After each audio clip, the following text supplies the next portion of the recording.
Hola, ¿qué tal? ¿Cómo están? Mucho gusto. Bienvenidos a mi canal. Mi nombre es Eduardo Flores. Este es el canal Texto y Teología. Espero que les guste mucho, que les esté gustando. Ahorita estamos hablando de las ediciones griegas del Nuevo Testamento.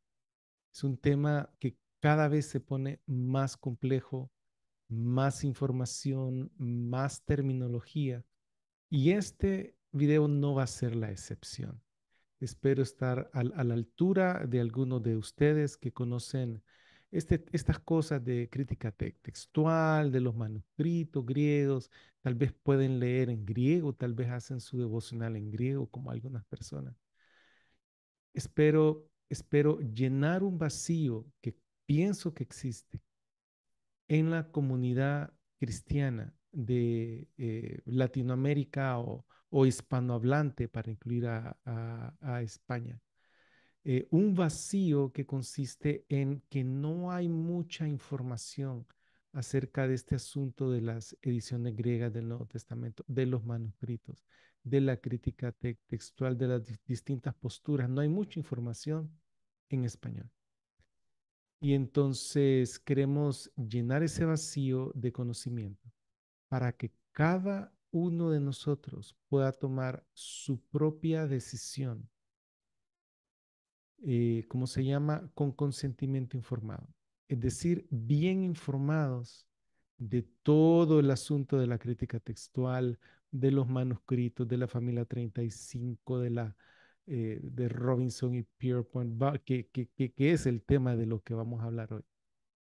De mi propósito es brindarles esa información que está un poco lejos por la barrera del lenguaje, por la barrera tal vez de la educación, pero que está disponible para todos nosotros. Quiero hacerla todavía más disponible en esta era de la información, que el conocimiento está accesible a todas las personas. Solo es la barrera del lenguaje. Así que espero que disfruten este video el día de hoy y espero que el Señor los bendiga.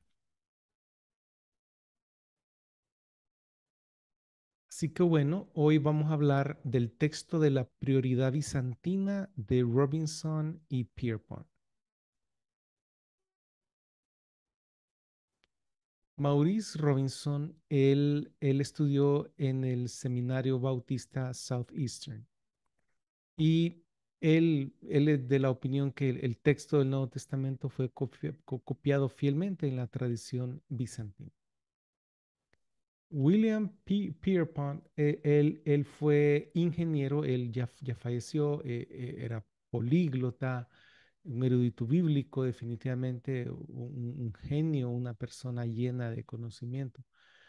Y él opinaba que es más probable que un solo tipo de texto refleje el texto autográfico, es decir, el original de los autógrafos, que varias alternativas eclécticas o documentarias. Bien, entonces, este Nuevo Testamento en el griego original, el texto bizantino, que es conocido como el texto bizantino, el texto griego según la prioridad bizantina, fue publicado por primera vez eh, en físico en 1991, una primera edición y una segunda en el 2005. Creo que hay una tercera en el 2018, creo que solo es electrónica. Sin embargo, Maurice Robinson explica que en 1979 su forma textual bizantina apareció en un apéndice de otro libro que fue publicado. Este apéndice, esta lista, la lista de variantes bizantinas, fue publicada por, por Pierpont en ese índice de ese libro en particular. Así que eso fue 3 años antes que saliera publicado el texto mayoritario de Hodges y Farstad. Sin embargo, vamos a tomar como la primera publicación formal del texto la que ocurrió en 1991. Vamos a entrar de lleno a lo que es la metodología. Y esta es la palabra más importante. transmisionalidad razonable. Esto es, esta es la forma como Maurice Robinson quiere explicar y separarse un poco del eclecticismo razonable. Él le llama a su teoría, a su forma de cómo, a su metodología de cómo llegó al texto, transmisionalidad razonable. Y él explica en una entrevista en agosto del 2015 el escenario transmisional más razonable, el más razonable, es suponer que es más probable, es suponer, es una suposición, que es más probable, una probabilidad, que el texto original se haya preservado y perpetuado en un solo tipo de texto existente en lugar de ser recogido de aquí a allá usando decisiones subjetivas hechas por varios críticos eclécticos. Así que él quiere diferenciarse, separarse del eclecticismo que se basa más que todo en lecturas alejandrinas y él entonces hace énfasis en la transmisión y hace énfasis en la razón y en un par de suposiciones por ahí. Entonces, tenemos la masa de manuscritos bizantinos. Este es el, si esto, este cuadrado representa la masa bizantina, el texto bizantino. Tenemos el texto occidental, que está representado solo por un manuscrito griego, que es el Códice de Besa.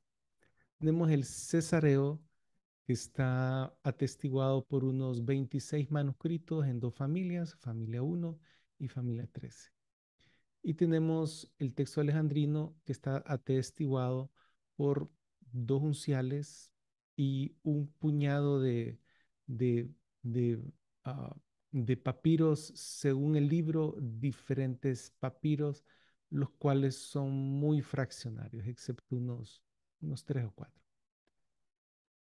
Ahora bien, en su teoría de la transmisionabilidad razonada, es que como el texto bizantino fue el que dominó y el que logró ser transmitido a través de los siglos, mientras que el occidental, el cesareo y el alejandrino básicamente no pasaron del siglo V, entonces, aunque los manuscritos de los cesareos son de siglos un poquito más posteriores, pero no llegaron a dominar, como no llegaron a dominar la transmisión, entonces él escoge y le da prioridad al tipo de texto bizantino como que es el originario, el original, el que viene de los autores. A esto se le llama transmisionalidad razonable, cuyo resultado es la prioridad bizantina. Entonces, él se basa, él escoge las lecturas mayoritarias, es decir, cuando hay un mayor de un 70% de los manuscritos bizantinos. Hoyes y Farstad escoge una lectura abrumadoramente mayoritaria, que es más del 80%, pero de todos los manuscritos griegos. Robinson y Pierpont, como él se centra y se fija su prioridad en los bizantinos, entonces él baja un poco el porcentaje, pero baja la cantidad de manuscritos. Entonces viene siendo casi el mismo porcentaje que usa Hodges y Farstad. Pero él entonces, él se basa, aunque fue publicado por Robinson y Pierpont, pues me voy a referir más que todo a Maurice Robinson porque él es el que ha continuado, el que ha defendido eh, por décadas, ¿verdad? Él todavía vive, él todavía está accesible, él ha defendido por décadas este texto. Entonces, a veces pues yo me refiero más a él que a Pierpont, aunque Pierpont fue el que publicó primero eso en 1979. Bueno, bien. Cuando, cuando los manuscritos bizantinos están unidos, no hay problema en determinar cuál es la lectura correcta original, que es la mayoritaria de los manuscritos bizantinos. Entonces, cuando está así el panorama, no hay problema. Sin embargo, no siempre es así. Hay momentos en el que la tradición bizantina está partida en un 60-40. En este caso, el 60 tiene la mayoría matemática, pero el 40% siendo una pluralidad importante, también es importante tomarlo en cuenta. Aquí está partido en dos. Y hay momentos en los cuales el bizantino está partido incluso en tres. Entonces, no es aquella estructura monolítica que nos gustaría. A las personas que les gusta el texto mayoritario o bizantino, eh, sienten la, la certeza, la seguridad de que bueno, si el bizantino está bien definido, ¿por qué aplicar cánones de crítica textual, verdad? Pero hay momentos en el que el bizantino está dividido en dos o dividido en tres y en algunos porcentajes bien minoritarios. Entonces, cuando no hay mayoría, es decir, en lecturas cuando son menores del 70% de los manuscritos bizantinos, entonces se utiliza un método que esta palabra es creación mía, cuasi ecléctico transmisional. Y ya les voy a explicar por qué razón lo llamo de esta forma. Eh, ¿Por qué razón no lo llamo ecléctico? Porque el mismo Maurice Robinson, él insiste de que no le llamen a su método ecléctico, porque como ya les expliqué, él quiere diferenciar su metodología transmisional de la metodología puramente ecléctica, en lo cual los críticos textuales escogen y crean unidades en el texto que como versículo, como dos versículos continuos, no aparece así en ningún manuscrito. Entonces, ¿por qué digo cuasi ecléctico? Entonces, él en el apéndice de su libro, de su libro del texto griego, ellos explican cuáles son los principios internos y externos. 8 principios internos y 9 principios externos. Solo lo voy a leer, probablemente comente un poco, pero esto va a ser más fácil que personas que sepan de crítica textual entiendan en qué consiste eso. Primero, hay que irse, según Robinson y Pierpont, por la variante que explica el origen de las demás. Eso es típico de la crítica textual ecléctica. Dos, la más difícil, pero que exista en una mayoría de manuscritos. Hay que irse por la variante que vaya de acuerdo al estilo, vocabulario y sintaxis del autor en particular de ese libro. Esta también es utilizada y se llama probabilidad intrínseca. También es utilizada por la crítica textual en su método ecléctico. Cuatro, armonización que no esté en la mayoría es sospechoso. Cinco, expansiones piadosas son secundarias, a menos que que se compruebe que está en una mayoría o que hubo una transmisión. Número 6, la probabilidad transcripcional, es decir, los errores de los copistas, pero mezclado con transmisional, probabilidad transmisional. 7, considerar errores transcripcionales como una causa en lugar de cambios deliberados. Entonces, él le pone más énfasis de que las diferencias es por errores de copiado y no tanto por que alguien quiso cambiar la doctrina. Número 8, no hay que preferir ni la corta, ni la variante corta, ni la larga, sino que hay que someter el asunto de la transmisión. Aquí sí, este sí se diferencia de, de la crítica textual típica, ¿verdad? Probablemente, entonces probablemente el 8 se diferencie, probablemente el 6 también, probablemente el número 2 porque es la más difícil, pero que esté en una mayoría. Esa es la que hay que escoger. Así que estos son los internos. Ahora los cánones externos, desechar las correcciones en base a conjetura, es decir, o sea, no se puede escoger una variante griega que no existe en ningún manuscrito griego, como hace a veces la ECM, la Editio Critica Mayor, y como hace a veces también Nestlé Aland Sociedad Bíblica Unida. Dos, las variantes esporádicas son sospechosas. La variedad en el testimonio, es decir, que esté en varias versiones, en varios tipos de texto, es importante.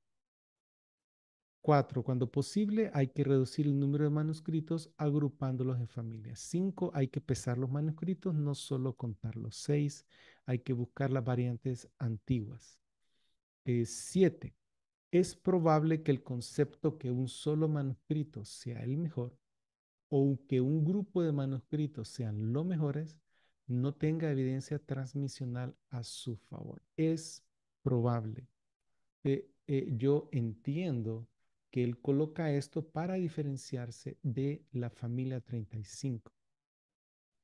Y el número 8, seguir exclusivamente el testigo o manuscrito más antiguo es transmisionalmente incorrecto. Y esto lo pone para diferenciarse de la crítica textual ecléctica que está basada en básicamente en el Sinaítico, en el Vaticano y en uno que otro papiro. Y número 9, y esta es como, no su conclusión, pero es lo que viene a encerrarlo todo. Las consideraciones transmisionales, junto con principios internos, señalan que el texto bizantino es la fuerza principal en la historia de la transmisión. Bien, estos son los 8 principios internos, los 9 principios externos de su metodología. Hay que repasarlos, revisarlos para lograr entender bien, pero lo principal aquí es transmisionabilidad razonable, razonada o razonable. Sin embargo, el asunto es cuando no hay mayoría en los manuscritos bizantinos. Entonces se usa un método que digo yo cuasi ecléctico porque toma, toma ciertos cánones del eclecticismo, de la crítica textual, y algunos los modifica, otros no los modifica tanto. Por eso, en mi opinión, es cuasi ecléctico. Entonces, yo considero que sí tiene una metodología mixta. ¿Se trata solo de contar manuscritos?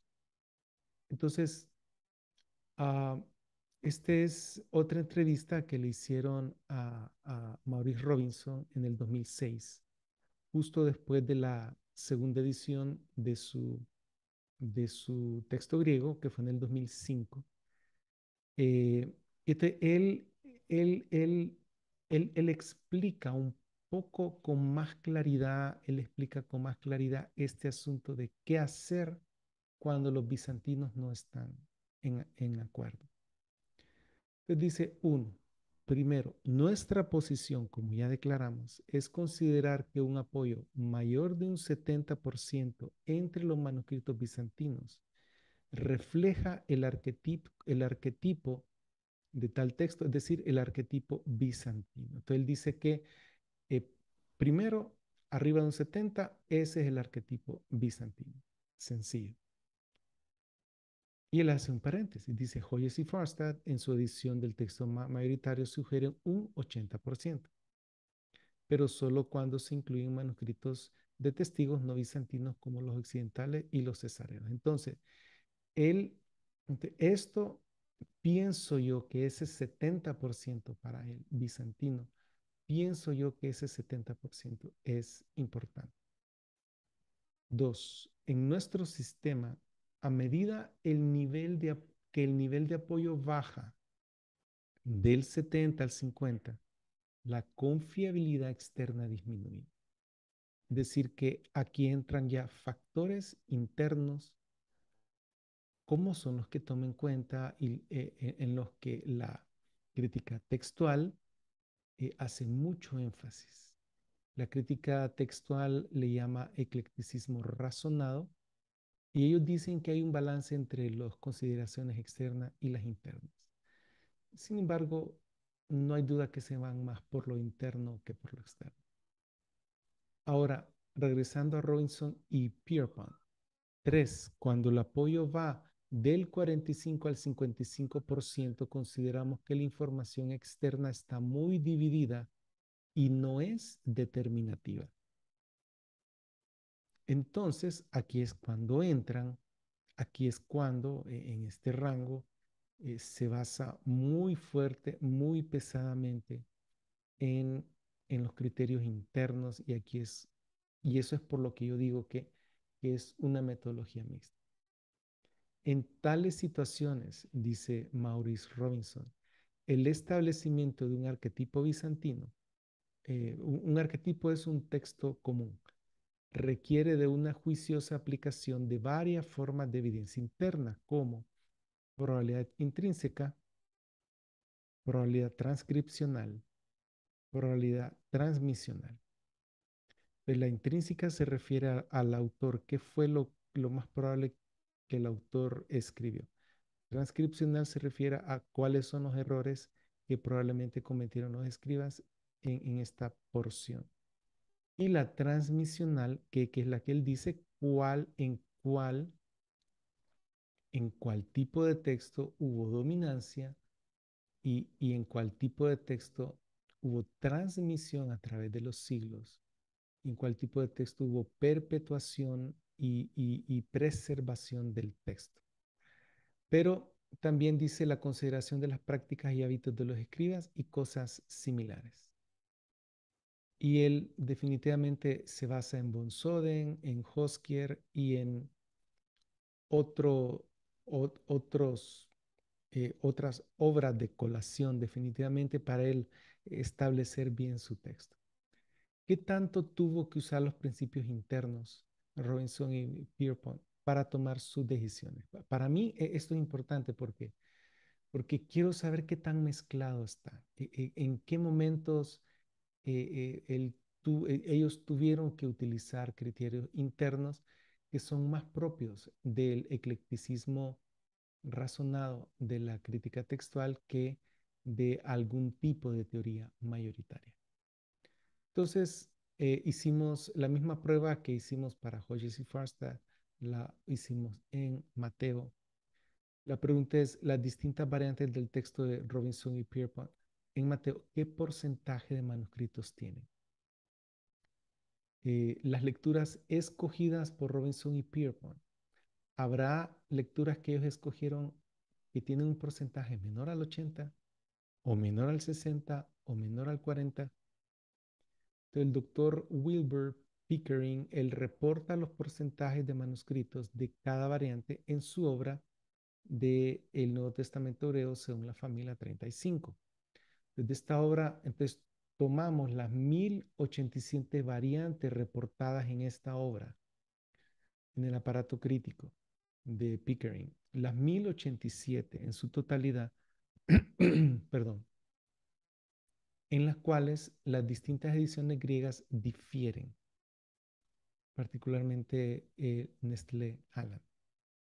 Y entonces aquí, en vez de presentar todo el libro de Mateo, eh, de Mateo 1 a Mateo 28, vamos a ir parte por parte para ir analizando.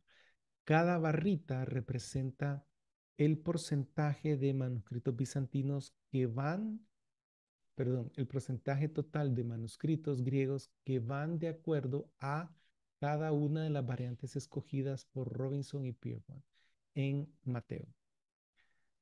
Aquí tenemos eh, que bueno, se ven las barritas, pero para mejorar la visualización puse una línea en 80 porque estamos considerando que estas barritas miden no solo el 70% de los bizantinos, sino el 80% de los manuscritos. O sea que en vez de un 70 vamos a subirlo a 80, porque las barritas miden todos los manuscritos, no solo los bizantinos.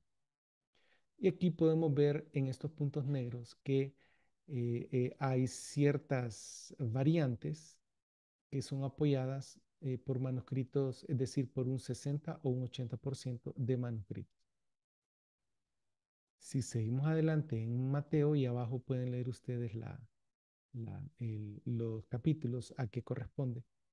Vemos que aquí ya hay en puntitos rojos variantes que están abajo de 60.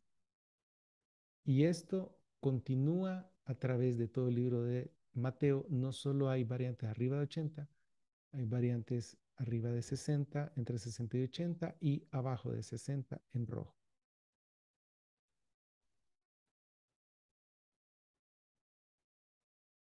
A medida avanzamos en el libro, seguimos encontrando que hay ciertos puntitos en particulares en los cuales definitivamente Robinson y Pierpont tuvieron, digamos acá, aquí hay varias variantes que están de 60 o abajo, ¿verdad? Entonces, ¿cómo le hicieron ellos en esas variantes en particular? Habría que obtener una explicación muy precisa, pero ellos en general describen pues que utilizaron criterios internos y externos y la transmisionabilidad razonable. Es interesante que ya para el final de Mateo, los últimos versículos, hubo una buena transmisionabilidad porque ahí no hay variantes abajo de 80. Supongo que en general los escribas ya se sentían aliviados que iban a terminar el libro y se esmeraron en hacer un buen trabajo ya para el final. Bien, entonces, am, en esta tabla, la tabla uno, colocamos las variantes por rango en Robinson y Pierpont en Mateo. Es decir, que esta tabla resume los puntitos negros y los puntitos rojos. Entonces, aquí tenemos que el 89.1% de las variantes escogidas por Royce y Pierpont están de acuerdo con un 80 a un 100% de todos los manuscritos griegos. Y hay un 11% que no. Es decir, que está abajo del 80%. Y aquí tenemos una comparación en esta tabla 2 de variantes por rango Robinson y Pierpont versus Hodges y Farstad, que aunque son metodologías distintas cuando hay división, es casi la misma metodología cuando está unido el grupo bizantino. Y podemos ver en los porcentajes que son básicamente los mismos, solo hay una pequeña diferencia que Hoyes y Farstad tiene, tiene más variantes minoritarias en algunas porciones que Robinson y Pierpont. Así que ya que son tan parecidos los porcentajes, me pregunté, ¿hay diferencias? ¿A dónde están? ¿Cuáles son las diferencias? Y aquí les comparto esto. Son 10 diferencias en el libro de Mateo. 10 en 1087 variantes viene a ser más o menos un 0.1% de diferencia. Es decir, que Robinson y Pierpont se parecen un 99.9%. Solo hay un 0.1% de diferencia. Y las diferencias son porque la barrita anaranjada es Robinson y Pierpont. Aquí, en estas cuatro, Robinson y Pierpont escogió una variante minoritaria, según su análisis, me imagino yo, de las cualidades internas, ¿verdad? Y, y porque Hodges y Farstad, en estas cuatro, escogieron también una variante minoritaria. Entonces, en general son casi el mismo texto, pero hay diferencias en la perícope adúltere y en el libro del Apocalipsis. Y vamos a revisar el libro del Apocalipsis. Esta diapositiva la hice antes de realizar el libro de Apocalipsis y vamos a ver qué tanto se parece, ¿verdad? Entonces, ¿cómo se comporta Robinson y Pierpont en Apocalipsis, donde sabemos que es un libro que la familia bizantina, perdón, el tipo de texto bizantino no está unido, está dividido muchas veces? ¿Cómo se comporta Robinson y Pierpont al compararlo con las demás ediciones? Y aquí tenemos, esto es de todo el libro del Apocalipsis. Este es Robinson y Pierpont en Apocalipsis. Porcentaje de manuscritos según las variantes escogidas por Robinson y Pierpont. Y aquí, a, como decimos, a puro ojo, podemos ver que arriba de 80 tal vez sea la mitad de las variantes y la otra mitad abajo de un 80%. Ya lo vamos a corroborar. Ahora, quiero que veamos visualmente la diferencia entre Robinson y Pierpont, que es el que está ahorita, con Hodges y Farstad. Este es Hodges y Farstad en Apocalipsis. Y lo voy a regresar. Robinson y Pierpont, y van a ver ustedes que hay, hay más blanco en algunas barritas. Esto es porque en el Apocalipsis Hodges y Farstad se tira un poco más a la minoría que Robinson y Pierpont. Ahora entonces, en la tabla 3, estas son las variantes por rango en Robinson y Pierpont versus Hodges y Farstad en Apocalipsis. Las variantes, existen 291 variantes de Robinson y Pierpont que tienen una atestación de un 80 a un 100%. Y en Hodges y Farstad 288, no hay mucha diferencia acá. Aquí tenemos que las variantes de 79 a 60 en Robinson y Pierpont son 29.3%, mientras que en Joyce y Farstad 26.8%. Y las variantes de 59 a 40 son 20.8%, al igual que Joyce y Farstad.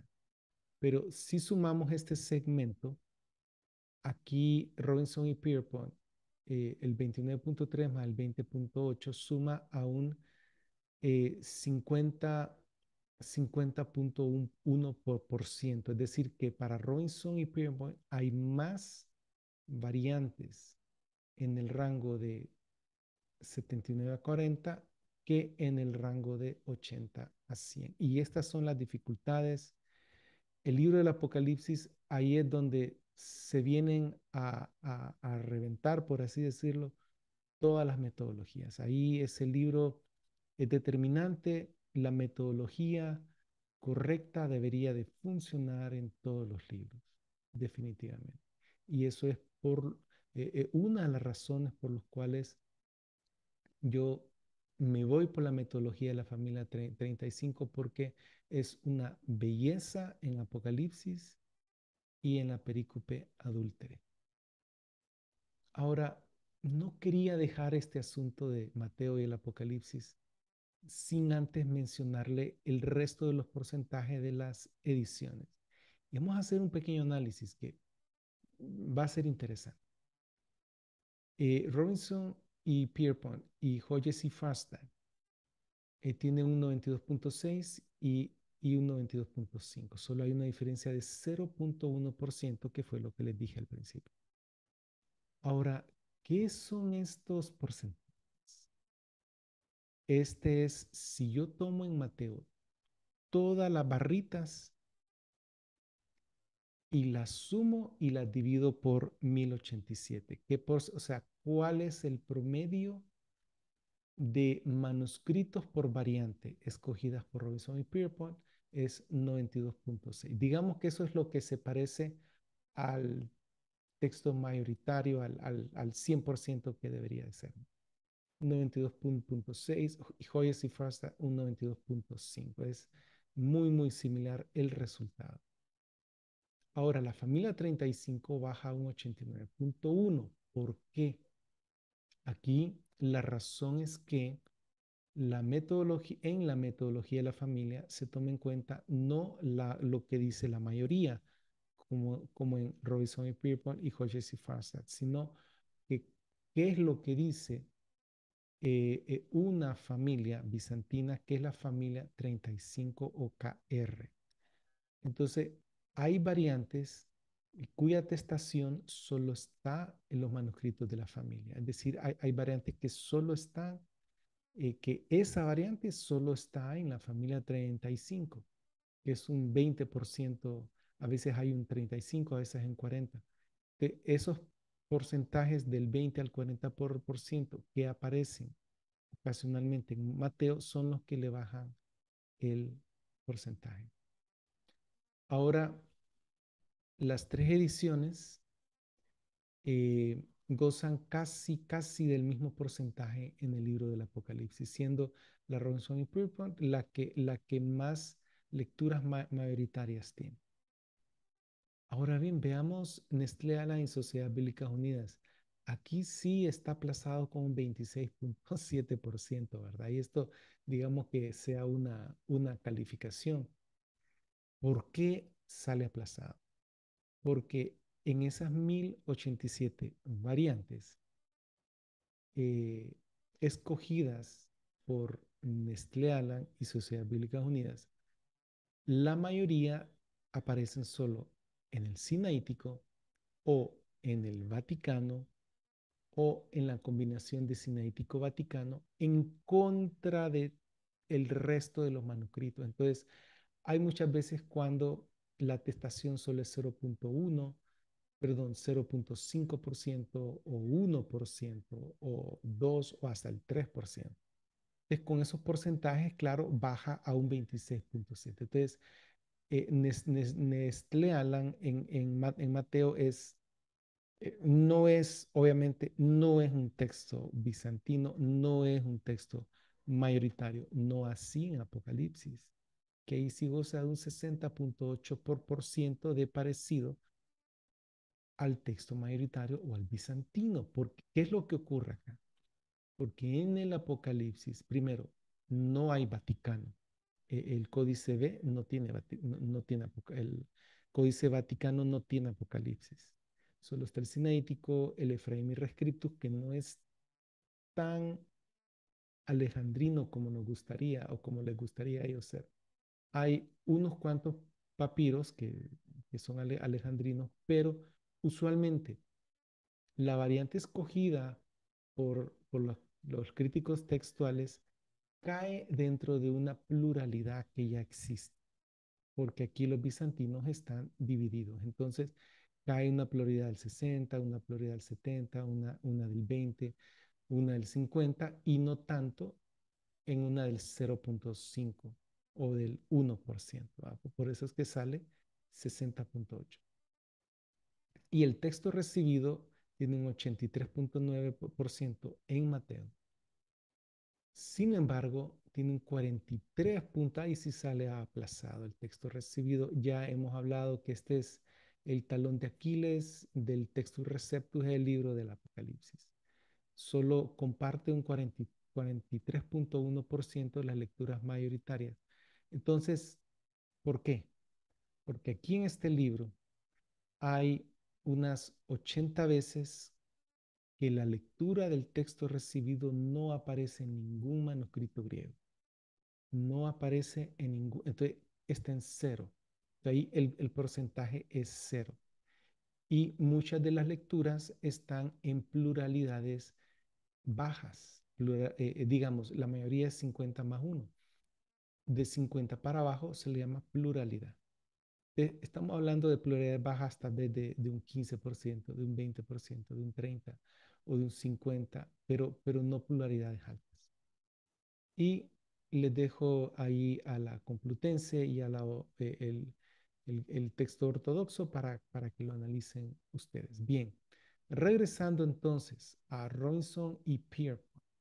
¿Cómo se comporta Robinson y Pierpont en la perícope adúltere que Son los 12 versículos que corresponden al relato de la mujer adúltera. Es de Juan 7, 53 a 8, 11. Entonces, ¿cómo se comporta al compararlo con Hodges y Farstad y la familia 35? Eh, Estas son las lecturas traducibles divididas en familias. En estos 12 versículos que son de suma importancia para establecer la identidad del texto, hay varias familias, pero son tres las más importantes porque agrupan la mayor cantidad de manuscritos. Hay una serie de manuscritos que tienen lecturas en común que se llaman M5. Así se llama ese grupo de manuscritos.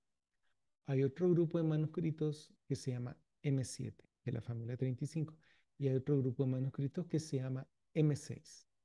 Quisiera repetirles que el M6 eh, está partido, está bien partido en esta perícope. Ahora bien, el M5 corresponde con Robinson y Pierpont. Entonces, Robinson y Pierpont, dentro de su análisis, escoge los manuscritos de la familia M5 y el texto M5 como el correcto, como el original, como el originario, como el dominante, como el de la prioridad bizantina. Ahora bien, M7, como ya les he dicho, aquí en la pericope adúltere, es la familia 35.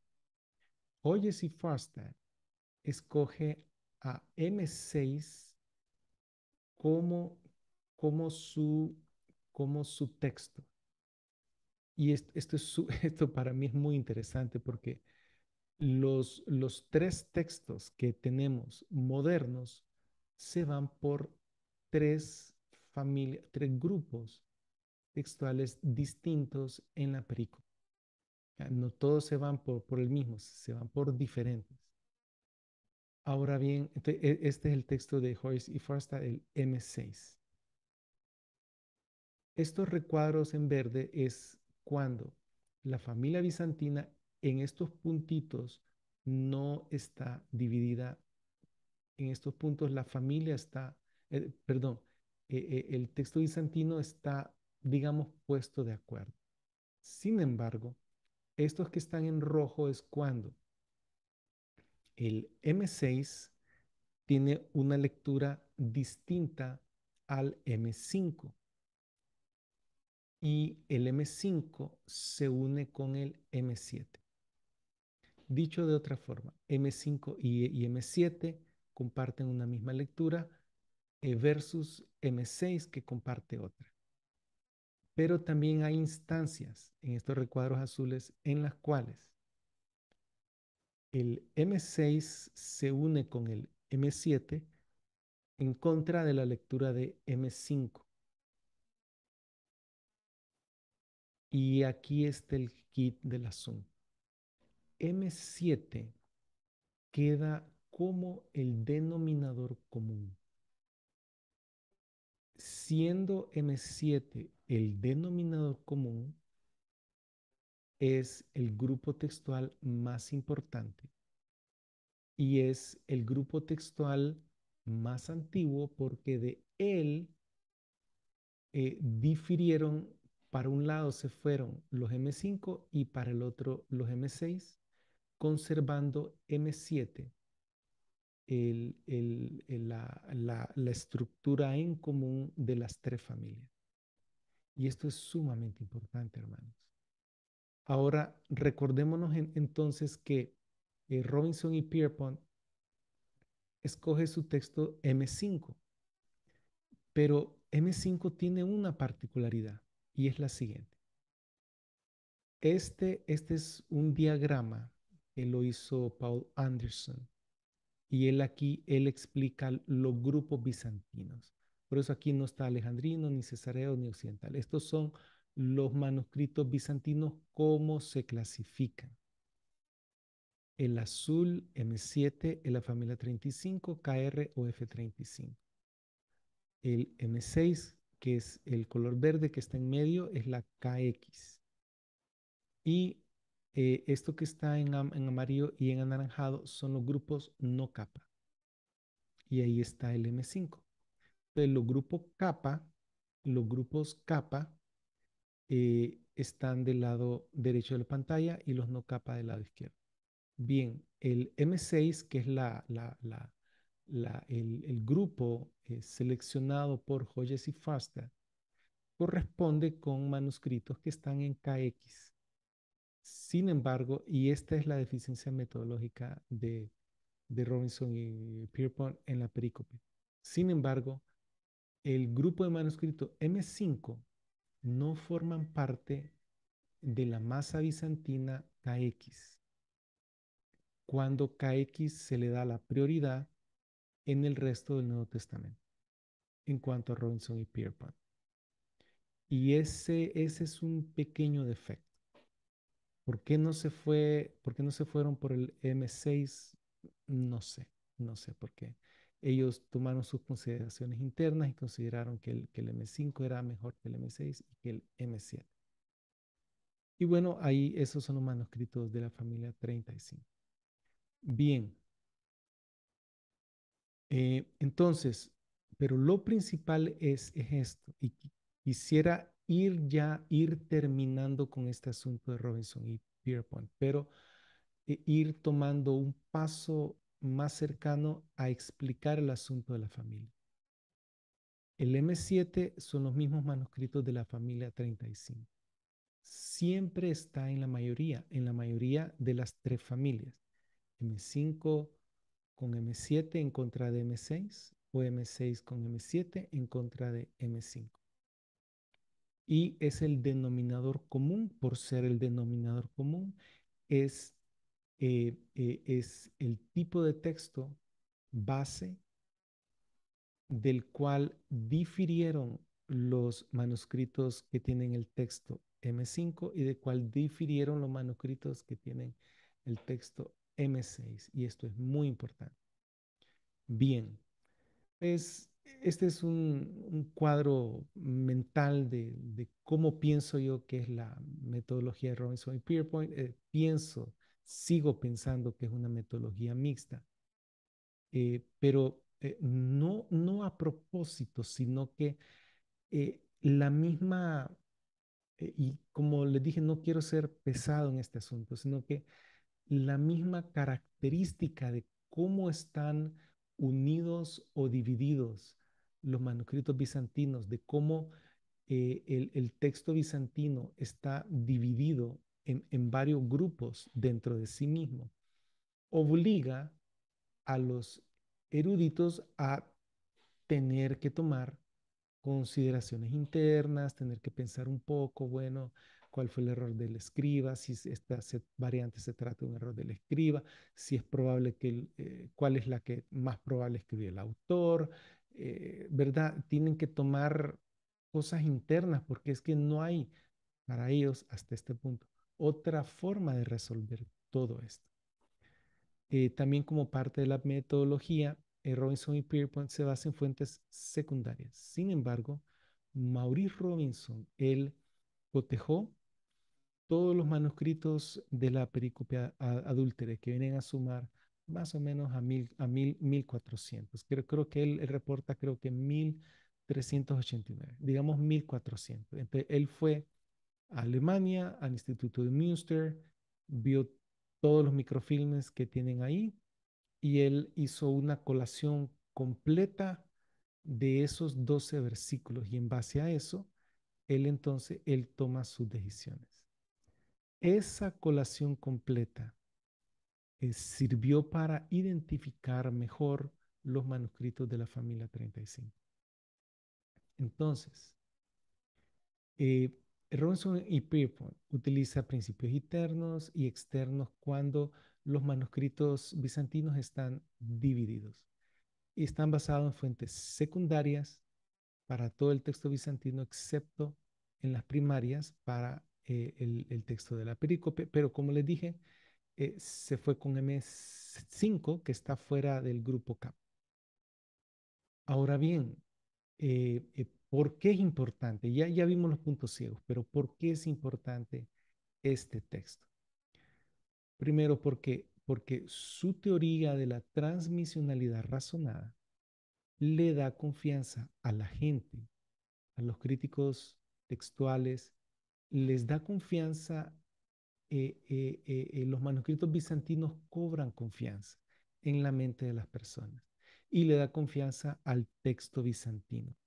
Porque recuerden, una cosa son los manuscritos y otra cosa es el texto que traen los manuscritos. Son dos cosas distintas. Puede ser un manuscrito del siglo XV, pero que sea el heredero, el portador de un texto del siglo segundo. O sea, es posible. Entonces, una cosa son los manuscritos, otra cosa es el texto. Entonces, su transmisionalidad razonada entonces le da importancia a los manuscritos bizantinos que han sido desechados como, como tardíos, como de quinta categoría, como un cero a la izquierda, casi como un cero a la izquierda, ¿verdad? Y entonces esto es importante porque hay que ver toda la evidencia. No puedo descartar yo el 95% de la evidencia, quedarme solo con menos del 5% para establecer el texto. No es posible, hay que tomar en cuenta toda la evidencia.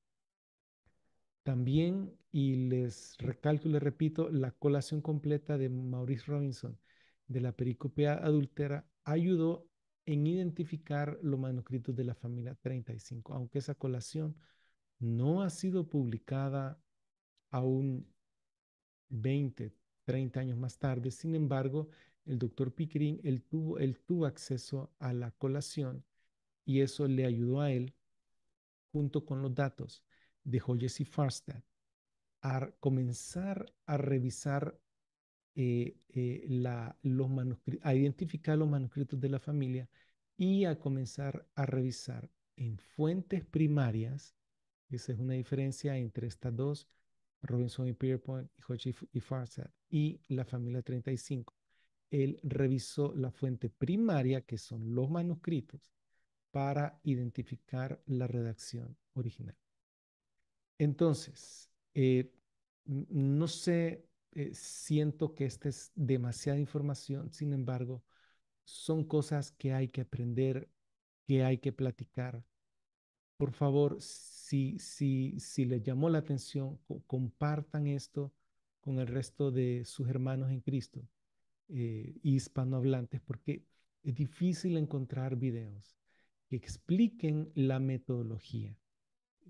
Mucha gente repite cosas, pero como ustedes pueden ver aquí, traté de dar un aporte, traté de poner cuadros propios míos que yo realicé en base a datos confiables. Por favor, denle like, suscríbanse, pongan la campanita para que les avise con videos nuevos. Y entonces vamos a cerrar entonces diciéndoles lo siguiente. Am, la evidencia es la misma. Están los manuscritos griegos, están las versiones antiguas, están las citas patrísticas, eh, están los leccionarios. La evidencia es la misma para todas las ediciones griegas del Nuevo Testamento, pero las presuposiciones son diferentes. Por ejemplo, Robinson y Pierpont dice que la teología de la preservación no afecta su transmisionalidad razonable. O sea, que él no toma en cuenta el asunto de la preservación ni defiende una preservación. La crítica textual, obviamente, ellos más bien piensan que se perdió, ¿verdad? Entonces, aunque la evidencia es la misma, las presuposiciones son distintas. La metodología es diferente, el énfasis es distinto. Por lo tanto, el texto resultante es diferente. Entonces, tenemos estas 7 ediciones de las cuales ya venimos hablando en estos últimos dos meses, que es el texto recibido, texto de la Iglesia Ortodoxa, la Poliglota Complutense, el texto de Nestlé Alan Sociedad Bíblicas Unidas, Robinson y Pierpont, Hodges y Farstad. Y número 7, la familia 35. Cada uno de ellos tiene un texto distinto, aunque son las mismas evidencias, pero son manejadas de una forma diferente. Entonces, ¿cuál es la mejor metodología? Si las evidencias son las mismas, si los manuscritos griegos son los mismos, eso no han cambiado mucho. Es decir, a tener evidencia nueva, digamos, para Westcott y Hort, creo que había un papiro, pero básicamente, digamos, ellos basaban su texto en unciales. Eh, ya para el siglo XX surgieron los papiros y a mediados del siglo XX ya estaban bien analizados. Y eso se tomó en cuenta para hacer el texto crítico, ¿verdad? Tomar en cuenta no solo unciales, sino también papiros. Hoy con el CBGM, que es el método genealógico basado en coherencia, ellos están tomando en cuenta también lo minúsculo. No solo los papiros, los unciales, sino también un grupo selecto de minúsculos. Que ahí en los minúsculos es a donde está el texto bizantino, que es el 95% de todos los manuscritos son bizantinos y minúsculos. Se está tratando de reavivar un poco la llamita bizantina, ¿verdad? Pero no se confundan, los críticos textuales, ellos no le tienen confianza al texto bizantino. Entonces, Robinson y Pierpont sí, él pone su confianza que el texto bizantino, por ser el dominante a nivel de la transmisión a través de los siglos, es el arquetipo bizantino es el original. Pero hay fallas, hay puntos ciegos en la metodología debido a que la evidencia está partida a nivel del texto bizantino. Está partida en el relato de la mujer adúltera y en un libro entero del Nuevo Testamento. No hay forma como solo por porcentaje, solo por mayoría, ya sea un 80, un 70, no funciona. Ahí donde las metodologías comienzan a ser mixtas, ¿verdad? Entonces, el siguiente video, ahí sí vamos a hablar de la familia 35 y aún solo va a ser una introducción, porque después tengo que comenzar a suplir ciertas necesidades de conocimiento en cuanto a los papiros, en cuanto a los unciales, en cuanto a los minúsculos que son, a dónde estaban, a dónde están, qué tipo de texto tienen. Ah, tengo que hablar de todo eso para después retomar otra vez el tema de la familia y ahí sí con un conocimiento más maduro, con mayor cantidad de terminología para este asunto de crítica textual, de identificación del texto, de los manuscritos, entonces ya ahí sí poder abordar el tema de la familia con más soltura y mejor entendimiento. Así que bueno, eso ha sido todo por hoy y que el Señor los bendiga.